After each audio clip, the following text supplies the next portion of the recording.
우리는 지난 2주 동안 라이트 온 예배를 드렸습니다. 그때 은사로 사역하는 교회라는 주제로 우리가 2026년 우리의 비전과 또 우리 사역 방향에 대해서 같이 나누었습니다. 우리가 두 번의 설교 중에 키워드가 두 가지가 나오는데 하나는 환대고 또 하나는 긍휼입니다. 이 말씀을 묵상하고 또 들으면서 한 주간 어떤 설교를 할 것인가, 또 어떤 설교로 우리가 2026년 은사로 사역하는 교회가 될 것인가라는 걸 보면서 기도하고 묵상했는데, 묵상 가운데 문득 우리와 너무나 비슷한 고린도 교회가 생각이 났습니다. 고린도 교회는 고린도 지역에 사는 지역에 있는 교회로서 당시에 로마 식민지였습니다. 그리고 뿐만 아니라 경제적 활동이 왕성하게 일어났던 곳이죠.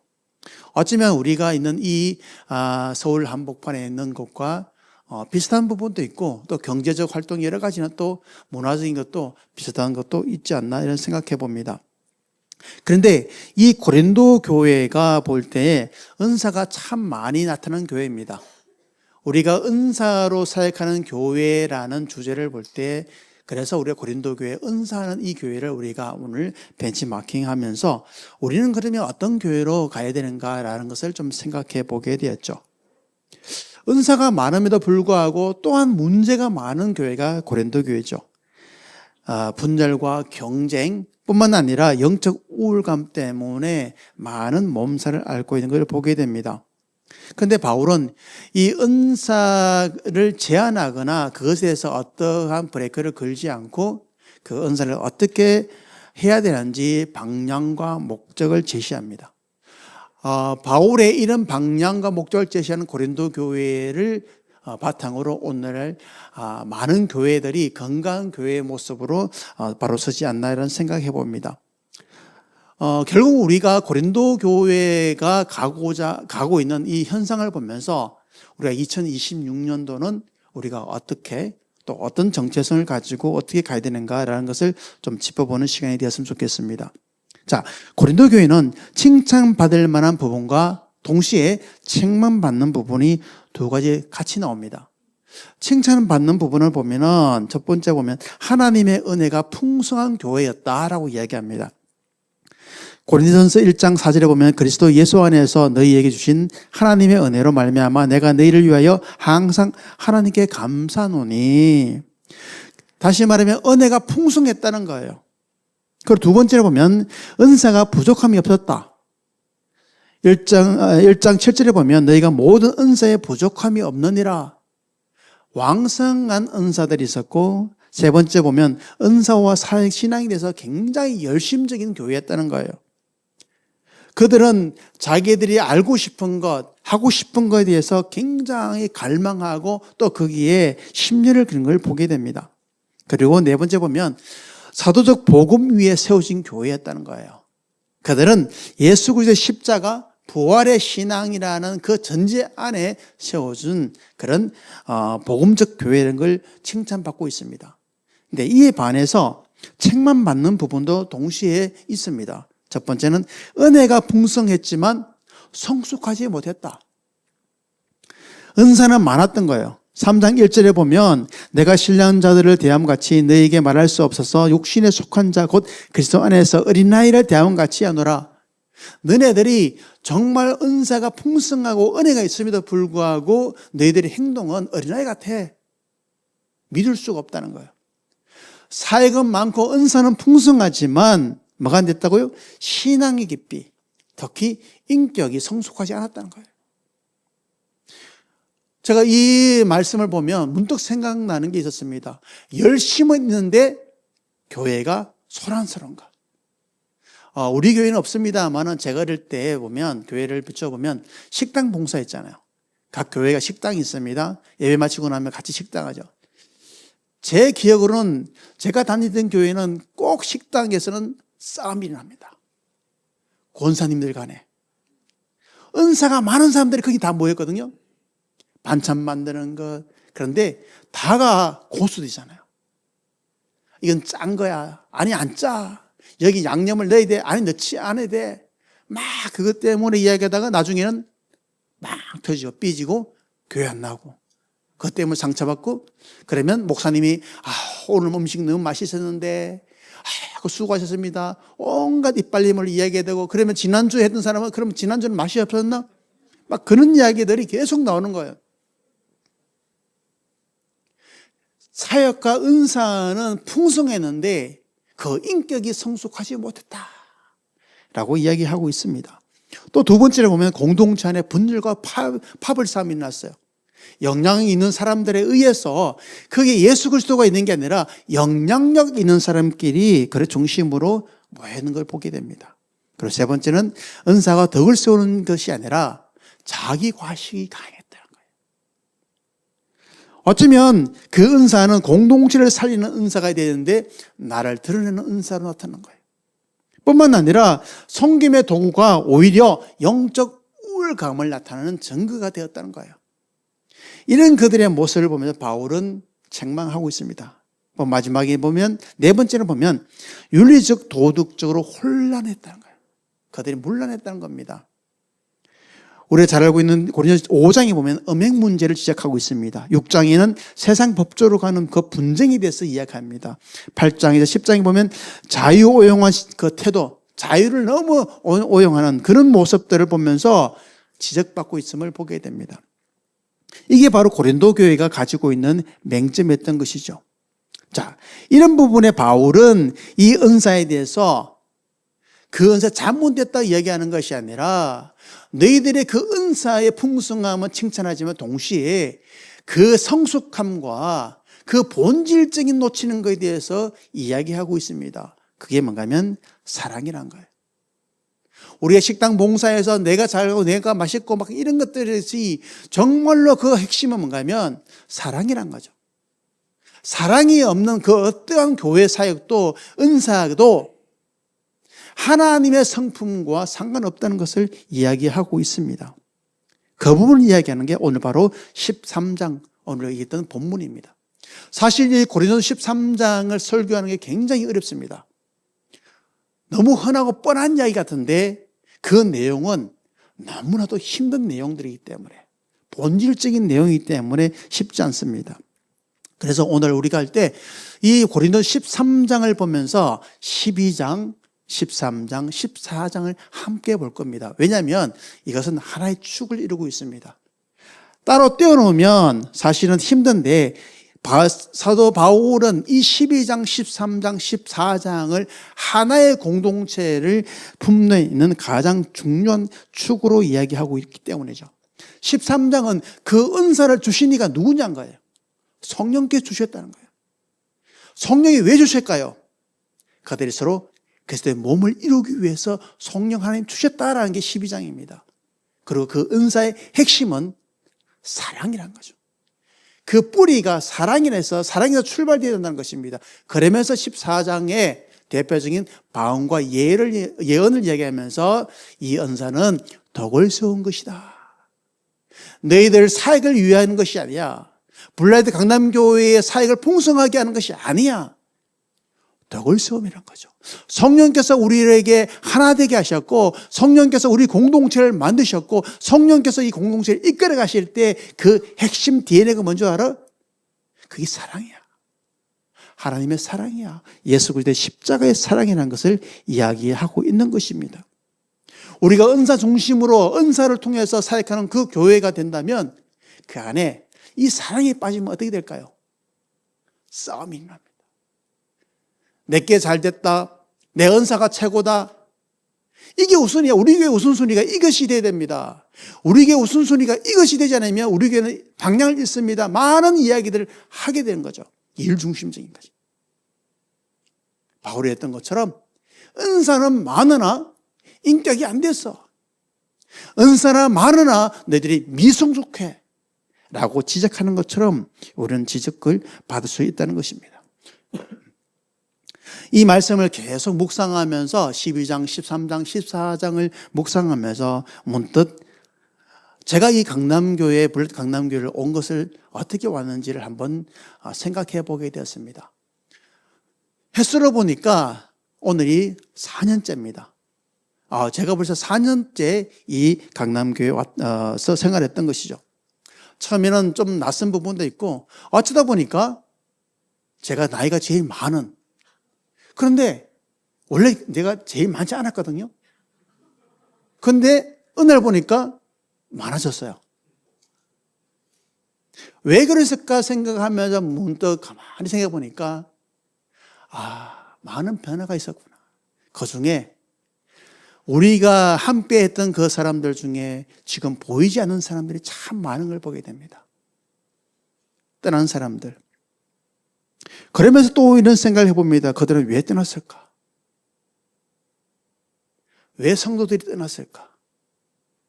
떠난 사람은 많은데 새로운 들어오는 사람은 그만큼 되지 않은 우리의 모습을 보면서 문득 한국교회가 가지고 있는 그 쇠퇴하고 있는 그 모습이 우리 교회도 동일하게 나타나고 있나? 그런 현상인가?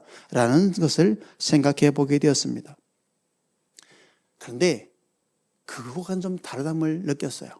한국교회가 쇠퇴하는 것과 우리가 쇠퇴하고 있는 모습들을 보면서 무엇인가 차이 나는 걸 보게 됩니다. 우리 첫째 주에 우리 기독 형제가 운영위원장으로 인사할 때 이런 말 했죠. 코로나 이전에 우리 교회가 그도 복작복작하고 참 사람들이 많았는데 지나고 나서 어느 순간 온라인 예배를 드리는 사람들도 생겨나면서 숫자가 줄고 좀 뭔가 허전함을 느낀다는 이야기를 한 적이 있습니다. 그런데 그 말에 저는 어떤 마음을 느꼈냐면 기독 형제의 안타까움을 느꼈던 거예요. 아마 그 마음은 여러분들 다 비슷비슷할 겁니다. 그러면서 그런 생각을 해봅니다. 왜 그들은 떠났을까?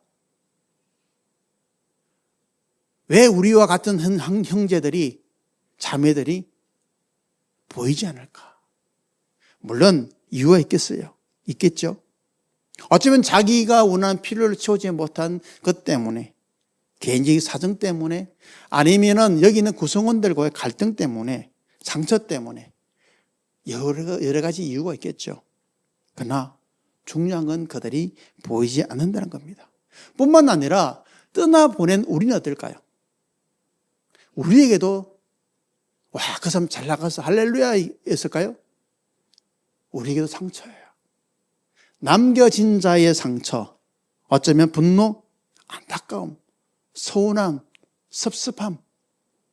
우리가 그렇게 아끼고 소중하고 사랑했는데 우리를 떠나버린 그 사람에 대한 그런 어쩌면 마음의 상처도 우리 안에 없지 않아 있다는 겁니다. 자, 뭐가 문제일까요?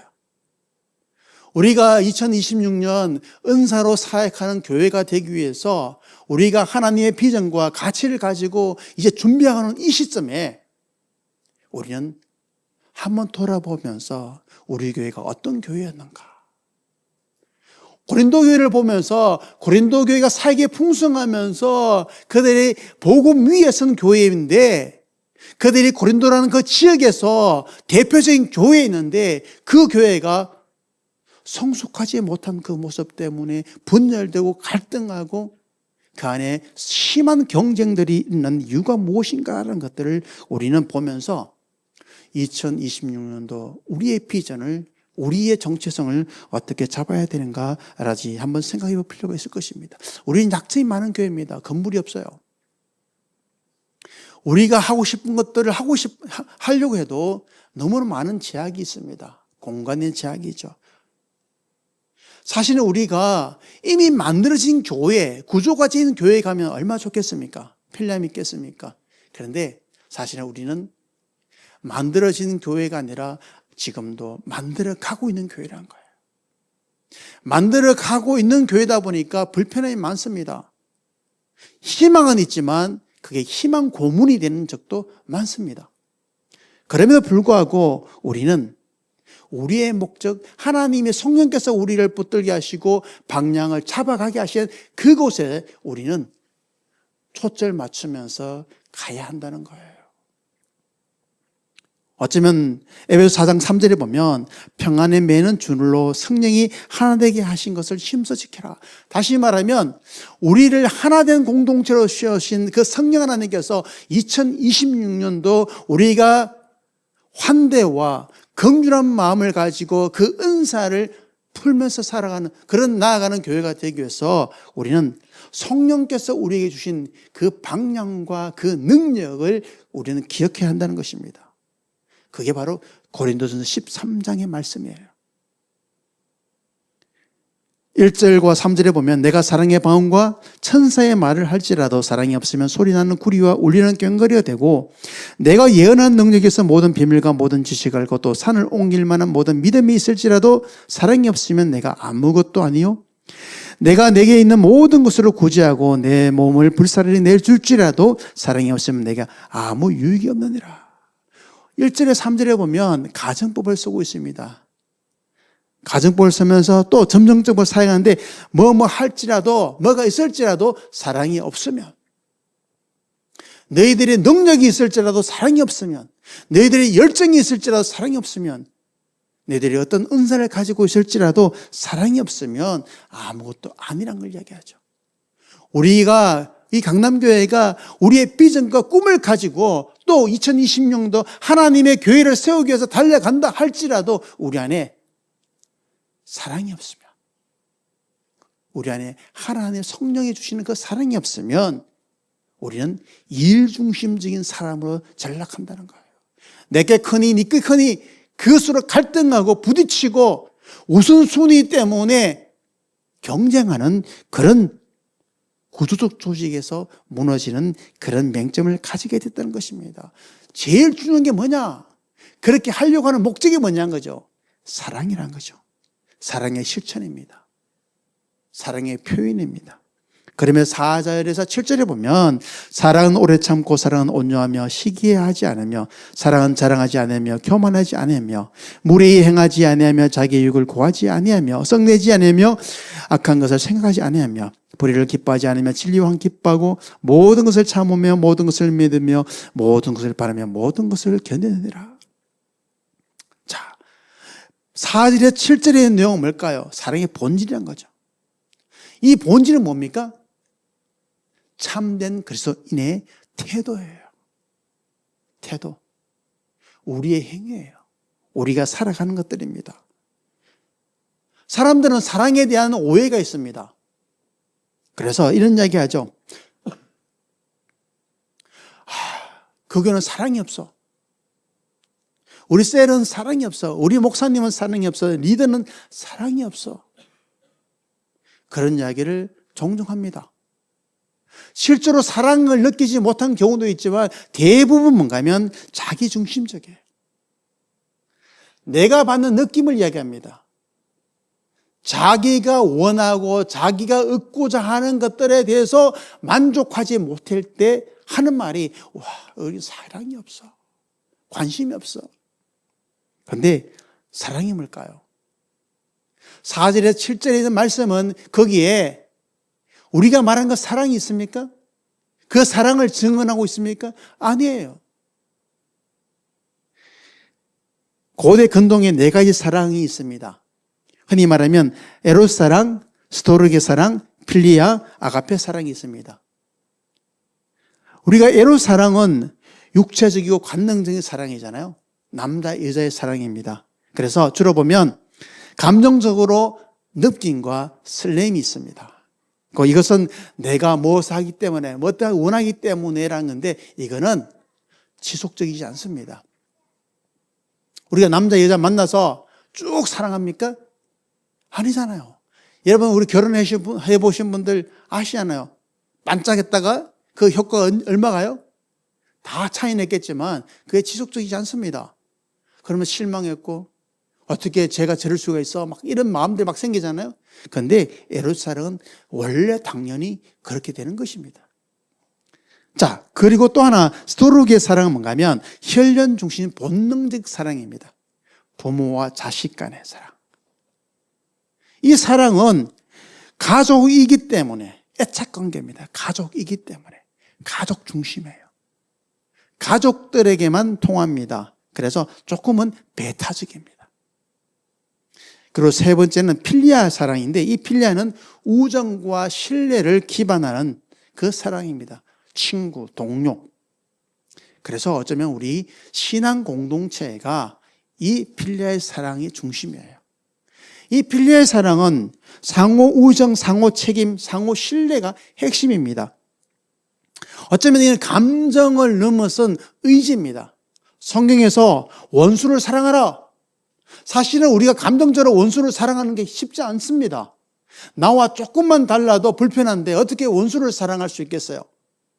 그런데 이 필리아의 사랑은 그럼에도 불구하고 우리가 하나님의 성품을 닮았기 때문에, 하나님의 명령이기 때문에 사랑하려고, 의지적으로 사랑하려고 하는 그 행동이 필리아의 사랑이에요. 그럼에도 불구하고, 내가 연약하고 부족함에도 불구하고 내가 의지적으로 그렇게 하겠다고 각오하고 그렇게 행동하는 거예요. 그리고 네 번째는 아가페 사랑은 하나님의 사랑입니다. 일방적으로 전적인 사랑이에요. 희생적인 사랑입니다. 그 정점이 십자가입니다. 이 아가페 사랑 때문에 우리가 하나님의 백성으로, 하나님의 자녀가 되어서 있었던 것이죠. 자, 그렇다면 우리에게 필요한 사랑은 뭘까요? 저기는 사랑이 없어, 저 교회는 사랑이 없어, 이런 에로스적인 사랑을 이야기하는 것이 아닙니다. 어쩌면 스토로기의 사랑을 이야기하는 것 아닙니다. 우리는 아가페의 사랑을 경험한 사람들입니다. 나 같은 죄인, 죽을 수밖에 없는 이 죄인을 십자가의 사랑으로 사랑하신 그 아가페의 사랑을 우리는 경험했기 때문에, 그 받은 은혜가 있기 때문에 우리는 또 다른 지체를 사랑할 수 있습니다. 쉽게 이야기하면 그 필리아의 사랑은 나의 능력으로는 할 수 없어요. 내 의지로는 없어요. 그런데 하나님이 나를 사랑하셨던 그 사랑을 경험했기 때문에 그 아가페 사랑에 힘입어 내가 사랑하겠다. 그게 오늘 4절에 7절에 있는 말씀이에요. 그게 사랑이에요. 그렇기 때문에 우리는 오래 참을 수 있습니다. 그 십자가의 은혜를 생각하면 우리는 참을 수가 있습니다. 우리는 내 생각을 막 이야기하는 것이 아니라 인내하고 온유하고 시기하지 않고 내가 가진 것을 자랑하지 않고 교만하지 않고 그 십자가의 사랑을 생각해 보면 나는 아무것도 아니라는 사실 때문에 나는 무리히 행하지 아니하고 내 것을 구하려고 뭔가 손을 내밀거나 억지 쓰는 게 아니라 항상 겸손하고 다른 사람을 품어주고 기뻐하고 참는 그 사랑이 뭐예요? 그리스도인의 태도란 거예요. 그게 성품이에요. 고린도 교회가 많은 것들이 있었고 열심도 있었고 보고만 있었지만 이 사랑이 없었던 거예요. 십자가에 그 사랑이 없던 거예요. 그러니까 내가 크니 네가 크니 나는 바울 파라 나는 누구 파라 막 이렇게 이야기하는 것들이 뭔가 하면 사랑의 기초가 된 것이 아니라 경쟁이 됐기 때문이죠. 이제 우리가 다시 한번 봐야 될 것은 우리 교회 사랑이 있는 교회인가? 우리 셀리드는 사랑이 있나? 우리 목사님은 사랑이 있을까? 라는 것들은 사실은 어쩌면 아주 근본 유치한 사랑의 기준이란 거예요. 정말 우리가 하나님의 사랑을 경험한 우리로서는 내가 할 수 없음에도 불구하고 나를 십자가 앞에 매달고 그럼에도 불구하고 사랑하는 그 믿음 앞에 설 때에 하나님께서 우리를 풍성하게 한다는 거예요. 그때 우리가 가지고 있는 작은 은사를 통해서도 하나님은 일하신다고 말씀하는 것입니다. 다시 말하면 사랑은 감정이 아니에요. 결국 뭡니까? 공동체를 향한 태도란 거예요. 그래서 12장 그리스도의 몸이 되었다. 너희들은 그리스도의 몸이다. 성령께서 하나님에게 하신 것을 힘써 어떻게 해요? 지켜라. 힘써 지켜라. 성령께서 너희를 하나님에게 하신 것을 사랑하면서 참고 인내하고 겸손하게 옆에 있는 사람을 있는 그대로 용납하라. 그들의 허물과 그들의 단점과 그들의 문제를 내가 인정하고 용납하고 보듬어 주면서 그들을 아껴라라고 이야기하고 있는 겁니다. 그리고 3절에서 13절은 결국은 이 사랑은 영원한다는 거예요. 너희들이 가지고 있는 그 은사는 현세적이고 도구적이지만 사랑은 영원하다는 걸 이야기하고 있습니다. 사랑은 8절에 보면 사랑은 언제까지나 떨어지지 아니하되 예언도 피하고 방언도 그치고 지식도 피하느니라. 우리가 가지는 은사는 사실은 일시적인 거예요. 일시적인 거예요. 근데 그 중요한 거는 그 은사를 주신 성령님의 그 본질인 사랑은 영원하니라라고 해요. 그리고 마지막 절에 뭡니까? 그런즉 믿음, 소망, 사랑 이 세 가지는 항상 있을 것인데 그 중에 제일은 사랑이라. 왜냐하면 그게 하나님의 아가페 사랑이기 때문입니다. 하나님이 신이신 하나님이 이 땅에 인간의 몸으로 성육신하신 이유가 그 사랑 때문이라는 거죠. 그 사랑이 영원한 것이다. 그게 우리 그리스도인의 성품이요 인격이 되어야 된다라고 이야기합니다. 자, 그러면 우리가 2026년도 은사로 사역하는 교회가 되기 위해서는 그러면 우리는 어떻게 해야 될까요? 우리가 이 필리아의 사랑처럼 감정적이고는 불가능하지만 의지적으로 해야 될 게 무엇이 있을까요? 우리는 무엇을 먼저 할 수 있겠습니까? 사실은 13장에 있는 말씀이 굉장히 중요한 말씀인데 그래서 어떻게 했단 말이야? 라는 것이잖아요. 제가 여러분들에게 많은 훈련을 받았지만 그중에 저한테 큰 힘이 되었던 분이 바로 알렌 낙서버 교수라는 분이 있어요. 저는 그분에게 어떤 걸 배웠냐면 이분이 앞서서 일하시는 하나님의 선교를 알기 위해서 참여하기 위해서는 작은 것부터 시작하는 거예요. 아주 큰 이벤트부터 하는 것이 아니라 네가 할 수 있는 작은 것부터 실천하라. 그래서 저는 여러분들에게 작은 것부터 우리 한번 실천해 보자는 거죠. 우리가 의지적으로 우리가 은사가 어떤 것이 있는지는 잘 모르지만 그럼에도 불구하고 이 공동체를 위해서 우리가 의지적으로 한번 해보자는 겁니다. 물론 필라멘트가 교회의 다양한 사역들을 이끌어 가겠지만 우리 모두가 다 교회와 셀 안에서 내가 할 수 있는 작은 실천을 해보는 걸 제안합니다. 우리가 지난 2주 동안 했던 환대. 사실은 환대는 하나님이 우리에게 가장 중요한 사랑의 실천이 환대잖아요. 그래서 작은 실천 해보자는 거죠. 뭐가 있을까요? 저는 제가 블라이트 강남교회에서 한 4년 동안 지켜보면서 환대가 사실은 우리 교회에 굉장히 약한 걸 보게 됩니다. 의외로 우리는 환대가 약합니다. 뭐 그런 얘기잖아요. 3040 이 세대가 원래 그렇습니다 라고 말하기에는 사실은 우리가 성숙한 이 단계까지 왔는데 그걸 아이고 우리가 이렇기 때문에 그렇게 해서 우리가 이렇습니다 말하는 변명은 너무나도 우리는 고참 같아요. 그걸 한번 뛰어넘는 게 중요합니다. 그래서 저는 이 환대 문화를 우리의 은사대로 하나씩 만들어가면 좋겠다는 생각해 봅니다. 뭘까요? 인사하기. 작은 실천이 인사하기입니다. 제가 여기 와서 보면 느낀 게는 많은 성도들이 처음 만나면 눈을 맞추지 않습니다. 왜 그럴까요? 인사해야 되니까. 딱 보는 순간 먼 산 봐요. 피해버립니다. 아마 습관적으로 그래요. 사실 이야기를 하고 싶었거든, 옛날에. 그러면 제가 꼰대라고 얘기할 것 같아서 말 못했어요. 야, 너 나 왜 인사 안 해? 날 하면 찍힐 것 같아서. 저도 살아야죠. 저는 작은 실천을 여기에 시작하는 건 뭔가 하면 환대가 거창하지 않다는 거예요. 우리가 눈을 피하지 않고 인사하는 것, 그거 의지적으로 해보자는 거예요. 그리고 1% 오버하기. 작년에 우리가 정견 수련회 때 우리가 디스크 했잖아요. 그리고 외향인 내한해 보니까 우리 교회가 3분의 2가 내향인이었습니다. 기억나시죠? 좋게 얘기하면 참 점잖은 교회고요. 다른 말로 하면 참 속을 모르는 교회예요. 그래서 우리가 외향인보다 내향인이 많기 때문에 여러분들한테 우리가 10% 한번 오버해 봅시다 하면 아마 큰 짐이 될 거예요.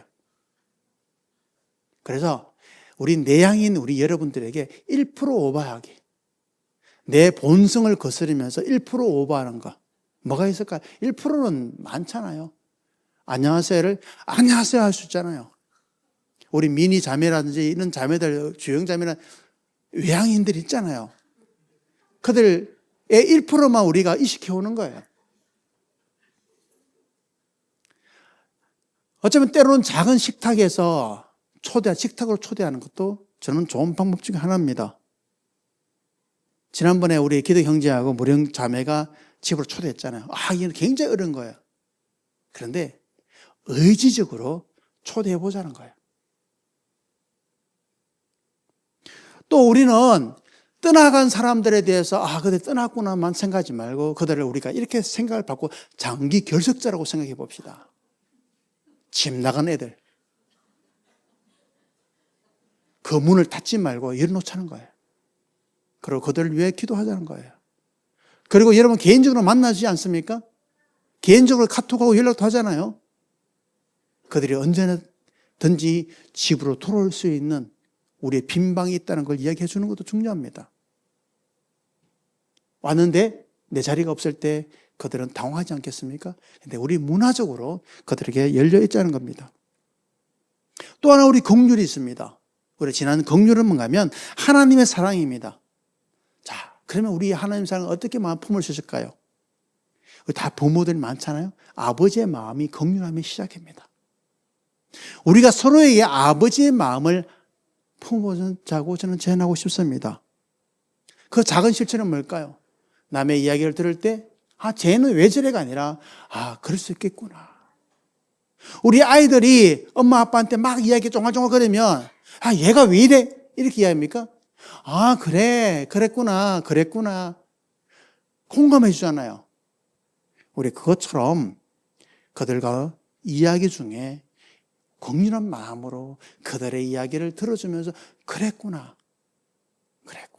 이런 작은 실천을 저는 해보자고 제안합니다. 이게 왜 중요하냐면 그 작은 실천은요, 실패해도 두렵지 않습니다. 데미지를 입지 않습니다. 이 작은 실천이 하나, 둘 쌓이면 뭐가 될까요? 우리의 행동으로 바뀌기 시작합니다. 뿐만 아니라 그게 우리의 습관이 된다는 거죠. 그럴 때 그 안에서 우리가 4절에서 7절의 말씀처럼 사랑의 태도가 나옵니다. 오래 참고 기다려주고 용납하고 이런 마음들이, 이런 행동들이 그리스도인의 이 태도가 나오기 시작한다는 거예요. 그냥 우리가 오래 참음으로 추상적으로만 생각하니까 그게 너무 어려운 거예요. 4절, 7절 있는 말씀이 너무나도 딴 세상의 이야기예요. 그런데 우리가 한 개라도 1% 오버하고 눈 마주치며 인사하고 그것이 얼마나 중요합니까? 자, 그러면서 우리 또 어떻게 할까요? 예배 시간 10분 전에 오라고 이야기하고 싶습니다. 예배가 중요하기 때문에 물론 그렇지만 일찍 만나라는 거예요. 우리 셀원도 만나고. 제가 싱가포르에 CHC 교회를 갔는데요. 그때 2시 예배 때 애들이 몇 시에 온 줄 아십니까? 12시부터 왔어요. 뭐 할까요? 그 로비에서 밥 먹고 이야기하고 떠들고 그러다가 누가 어떤 일이 있으면 어려움이 있으면 같이 손 얹고 기도해주고 확착착한 게 시장바닥처럼 있어요. 거기는 풍성한 교제가 있는 걸 보게 됩니다. 와서 예배를 준비하라. 저는 그렇게까지 얘기하고 싶지 않습니다. 좀 일찍 와서 만나라는 거예요. 그리고 또 하나, 예배 마치고 10분 동안 머물러라고 얘기하고 싶습니다. 예배 땡 하면 바로 엘리베이터 타고 내려가잖아요. 적어도 작은 실천하기 위해서 10분 동안 머물러라고 해요. 10분 뒤에 떠나라고 얘기하고 싶습니다. 그럼 10분 동안 뭐 할까요? 인사를 하는 거예요. 서로 안부 물으라는 거예요. 그리고 의도적으로 10명 정도 이하는 만나서 눈을 맞추라는 거예요. 물론 힘들 겁니다. 물론 바쁜 사람이 있어서 가는 거는 어쩔 수 없지만 바쁜 척 하지 말고 10분은 우리가 10명은 인사할 수 있지 않아요? 우리는 그런 실천이 은사로 사역할 수 있는 교회의 첫걸음입니다. 그리고 또 하나의 제안은 여러분 일주일에 1명, 2명의 셀원을 위해서 중보기도 하는 것. 여러분 셀원들을 중보기도 하십시오. 그게요 사랑입니다. 그게 사랑이에요. 그들을 기억하면서 기도해 주십시오. 셀 모임에서 나왔던 그 기도 제목을 가지고 함께 기도하십시오. 그 기도가 너무나도 애절하면 금식하는 것도 여러분 시도해 보십시오. 하나님의 사랑이 나를 통해서 흘러가기 위해서 여러분 금식하는 것도 한번 생각해 보십시오. 누구를 위하여? 우리의 새로운 지체를 위해서. 의지적으로. 안 되지만 의지적으로 힘써 행하겠다는 그 믿음으로 여러분 해보십시오. 내가 그 사람을 사랑한 감정이 없어요. 근데 성경은 사랑하라고 얘기합니다. 못해요. 근데 작은 실천은 뭡니까? 의지적으로 하나를 해보자는 거죠. 그게 인사하는 것. 그리고 기도해 주는 것. 저는 이런 것들이 모여서 하나님의 그 은혜가 여러분들 가운데 풍성히 날 줄 믿습니다.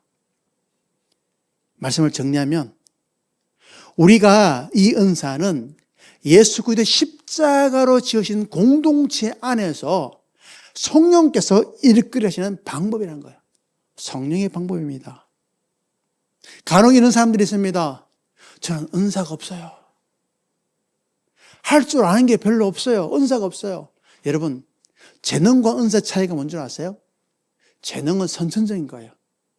재능 없을 수 있습니다. 근데 은사 없는 사람은 없어요. 왜냐요? 우리는 공동체 안에 여러 사람이 함께 살기 때문입니다. 근데 내 은사를 잘 몰라. 근데 우리가 퍼즐을 맞추잖아요. 예를 들어 퍼즐 조각이 한 100개 있다. 그러면 내 퍼즐 모양이 내가 어떤지 몰라요. 그럼 어떻게 돼요? 옆에 있는 퍼즐과 맞춰봐야 돼요. 딱 맞지 않아요. 부딪혀요. 그러면 또 다른 퍼즐하고 맞춰봐야 돼요. 맞추고 맞추다 보면 어느 순간 내 퍼즐이 뭔지를 알게 돼요. 어느 순간 하나님이 주신 내 퍼즐이 무엇인지를 깨닫게 돼요. 그렇게 자기의 퍼즐을 알게 된 사람끼리 모였을 때에 그 퍼즐의 큰 그림을 완성할 수 있는 겁니다. 우리가 은사로 사역하는 교회라고 생각하기 때문에 은사로 무엇을 할 것인가만 생각하지 우리의 퍼즐들을 맞추는 작업들은 하지 않는 거예요. 그래서 고린도서 12장이 중요했던 겁니다. 서로 이어져 연결된 그리스도의 몸이라 퍼즐을 맞추라는 거예요. 은사가 없는 사람이 없습니다. 모두 다 은사가 있습니다. 나는 내가 가진 그 은사를 통해서 무엇을 할 것인가 하나님 앞에 의지적으로 기도하십시오. 의지적으로 내 형제들과 더불어 실천해 보십시오. 이렇게 10분 일찍 10분 뒤에 간다든지 눈을 맞춘다든지 그리고 그들을 위해 기도한다든지 이런 것들이 모여서 그 공동체의 DNA가 됩니다. 이런 것들이 모여서 큰 바다를 이룬다는 겁니다. 작지만 강력한 실천, 완벽하지 않지만 그러나 최선을 다하는 그 모습 속에 바울이 고린도 교회가 너 사랑을 회복하라라고 이렇게 간절히 이야기하고 있는 거예요. 어쩌면 우리가 퍼즐을 맞추다 보면 상처를 입을 때가 있습니다. 억지로 부딪히기 때문에 그 퍼즐이 구겨질 수도 있습니다. 그러면 내가 상처받다고 교회를 떠난다. 이 셀이 마음에 안 든다. 혹 여러분 그런 마음이 들 수도 있습니다. 그런데 중요한 건 뭔가 하면 사랑은 남는 게 사랑이에요. 그 셀을 떠나는 게 사랑이 아니라 그래도 의지적으로 남으려고 노력하는 게 사랑이에요. 우리 블레드 강남교회가 나에게 만족 주고 영적 충만을 주지 못할지라도 이 교회를 기도하고 남는 게 사랑의 실천이에요. 혹시 여러분 가운데 지금 교회 상처받은 사람이 있습니까? 목사님에게? 아니면 리더에게? 아니면 또 다른 구성원들에게 상처받은 사람이 있습니까? 또 지금 현장이 아니라 인터넷으로 정말로 교회를 사랑하지만 그 상처가 있어서 인터넷으로 예배드리는 우리 성도가 있습니까? 저는 여러분들에게 그런 이야기를 하고 싶습니다. 힘들지만 자기의 본능, 자기의 불편함을 극복하라고 제안하고 싶습니다. 우리가 언제까지 밑바닥에서 늘 조그만 바람에도 흔들리는 그런 믿음으로 살려고 합니까? 조금 더 성숙한, 조금 더 하나님과 가까워지는 더 믿음의 신앙으로 성장하기 위해서는 극복하는 게 중요합니다. 불편함을 극복하는 게 중요합니다. 지금의 환경을 극복하는 게 중요해요. 그래서 저는 인터넷으로 예배 드리고 있는 분들에게 혹시 현장 오라고 얘기합니다. 상처받은 것들 때문에가 아니라 그 상처가 여러분들이 하나님을 만나고 공동체가 하나 되는 통로가 되는 계기가 되기를 주의 이름으로 축복합니다. 와서 함께 기도하세요. 내 퍼즐이 우리의 공동체와 얼마나 잘 맞는지, 어떻게 하면 이 퍼즐을 만들어갈 수 있는지 여러분 와서 부딪히십시오. 피하지 마세요. 피하지 마세요. 여러분들이 와서 부딪힐 때에 성령께서 이미 이 일을 하신 성령께서 힘써 지킬 수 있도록 여러분 사랑의 띠로 맺게 하신다는 것입니다. 2026년도는 이렇게 나의 본성을 뛰어넘는 하나님의 사랑, 십자가의 사랑으로 여러분의 퍼즐들을 맞추어가는 그런 계기가 되기를 주의 이름으로 축복합니다. 연말 되어서 우리의 열매가 비록 풍성하지 않을지라도 내 퍼즐들이 다듬어지고 단련되어지고 때로는 상처 때문에 아팠지만 그러나 함께 기도해주고 위로해주고 그 과정 속에서 단단해지는 퍼즐로 성장하게 된 걸 보게 될 것입니다. 그때 성령께서는 우리와 함께 하셔서 이 공동체가 서로가 서로에게 사역하며 덕을 세우는 공동체, 하나님을 예배하고 찬양하는 공동체로 하나님께서 우리를 붙들을 줄 믿습니다. 그 믿음으로 승리하는 저와 여러분 되기를 주의 이름으로 축복합니다. 기도하겠습니다.